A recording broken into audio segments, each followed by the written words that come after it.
66 million years ago, a rock the size of a mountain was hurtling toward Earth at 40,000 miles per hour.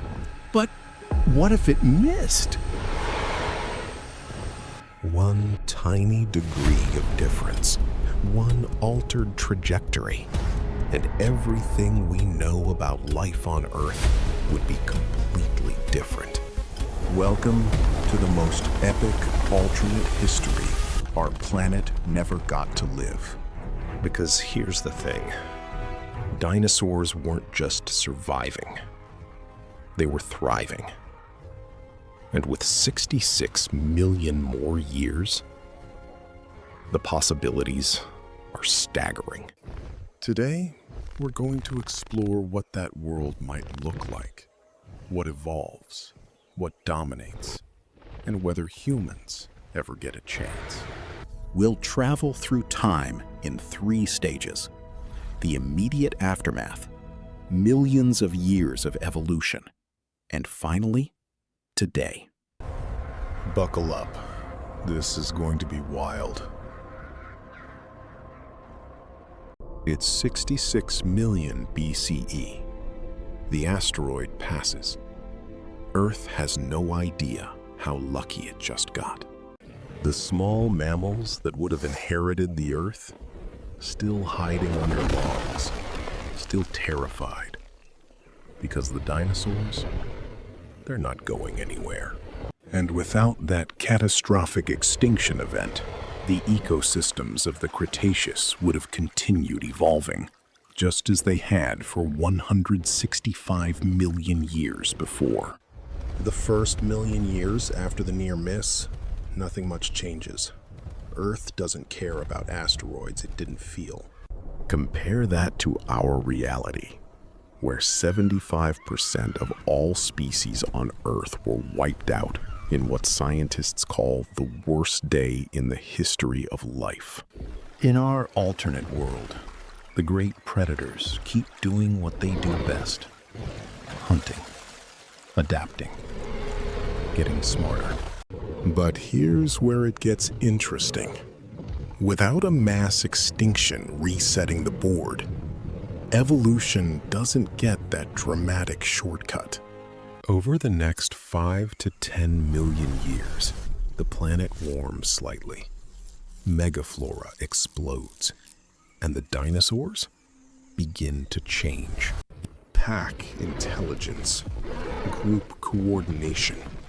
Some theropod lineages already showing signs of social behavior accelerate down that path.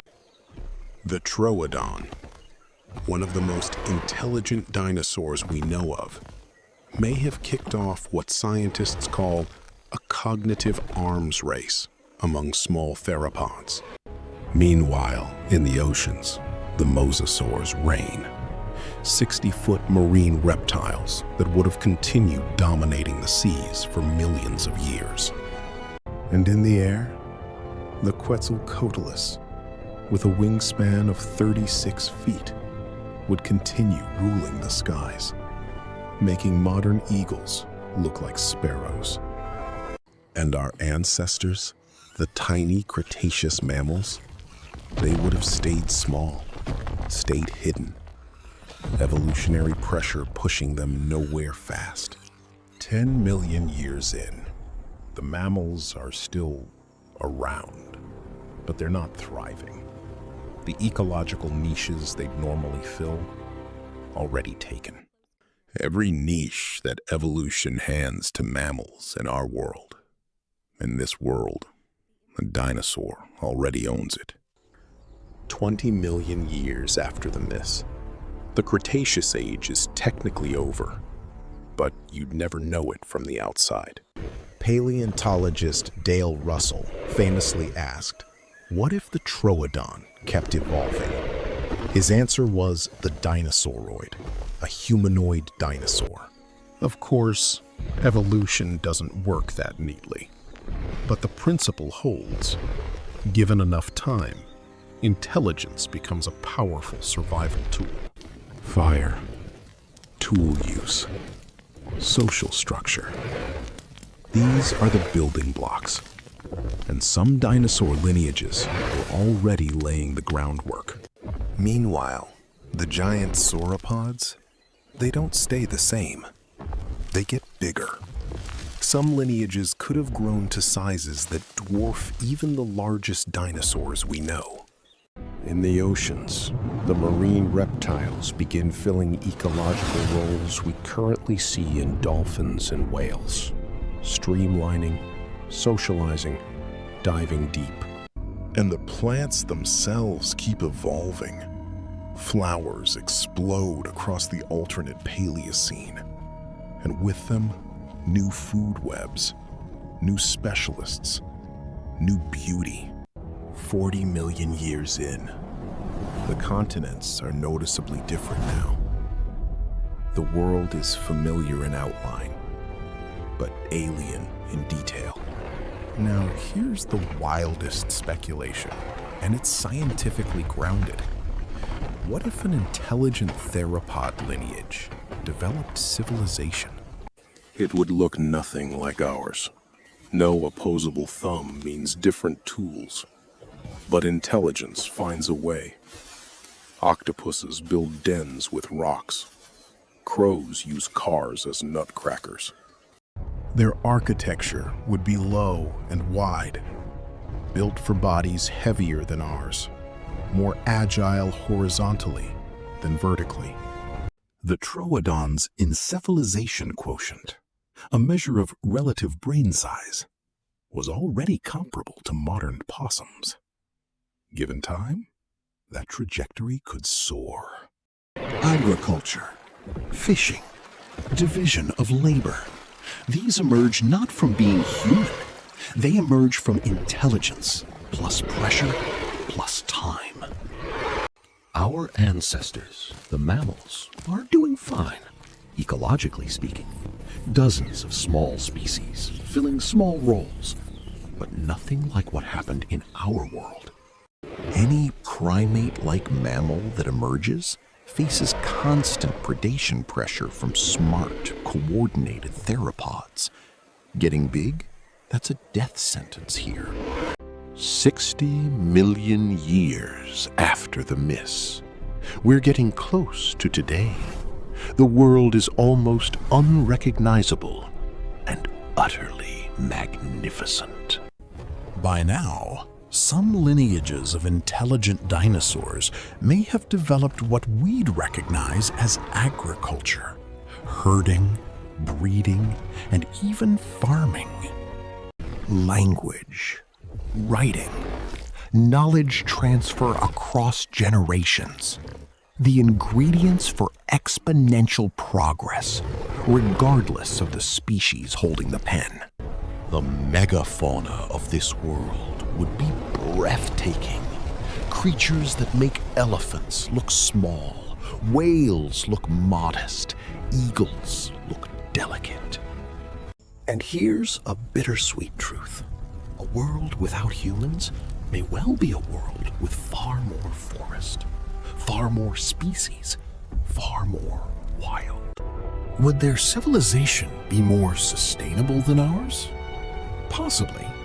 They've had 65 million more years to figure out balance. The ocean fills with sound, complex communication between marine reptile descendants that may rival the intelligence of modern dolphins and orcas. And eventually, they'd look up. Every civilization that develops enough complexity starts asking the same question. What's out there? With pterosaur biology to study and imitate, their path to flight technology might actually be faster than ours. Nature's blueprint right in front of them. From space, this Earth would glow differently. More green, more blue, quieter in the electromagnetic spectrum.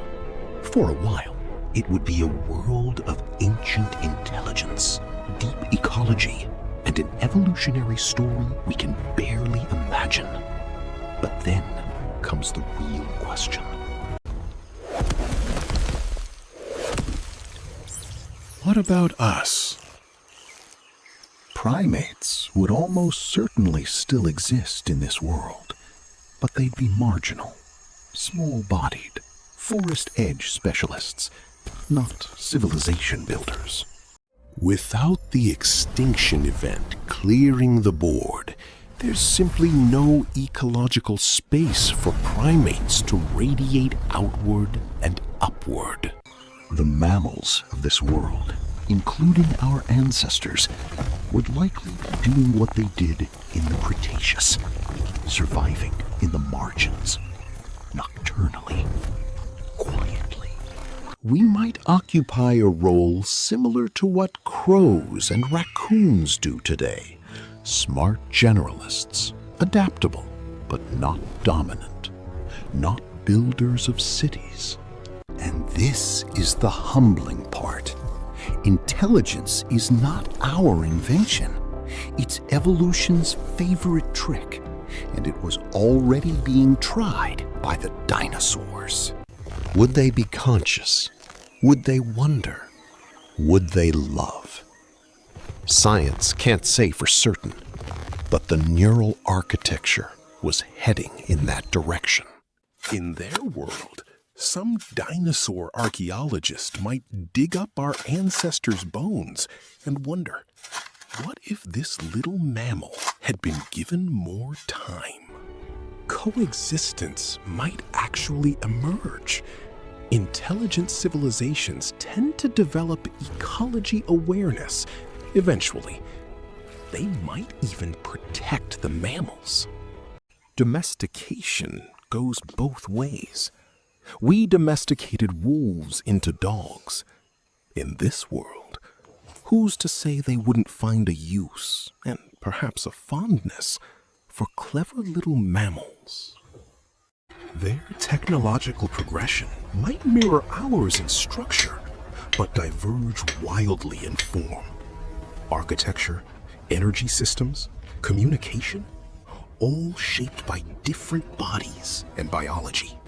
Given 65 million more years than we've had, they might already be in space, looking down at an Earth humans never shaped or ruined.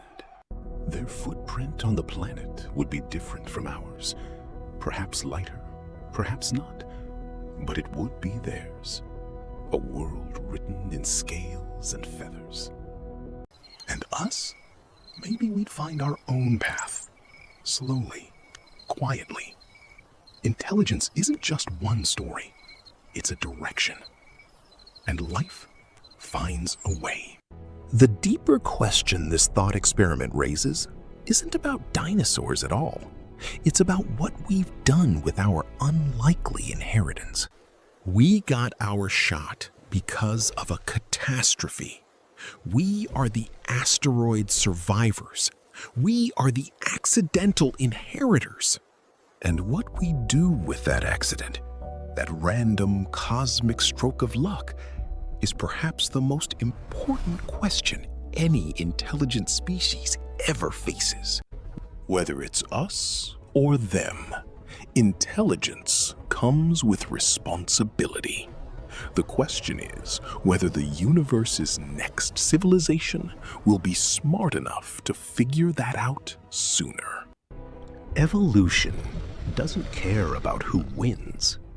It only cares about what works. And right now, against all odds, it's us. Here's the beautiful twist. The dinosaurs didn't completely disappear. Their descendants are outside your window right now. Every bird you've ever seen. Birds are avian dinosaurs. They survived, they flourished, and some of them, crows, ravens, parrots, are among the smartest animals on Earth. So, in a very real sense, the dinosaurs did survive. We just didn't give them credit until science caught up with the fossils. We've been a recognizable species for about 300,000 years. The Troodon was already smart 75 million years ago. We're the newcomers here. Maybe the right takeaway isn't what the dinosaurs would have done. Maybe it's knowing how randomly we got our turn. What will we do with it? If this blew your mind even a little, subscribe. We've got more deep dives into science, evolution, and the what-ifs that keep scientists up at night. And drop your biggest question in the comments. What alternate history do you want us to explore next? See you in the next one.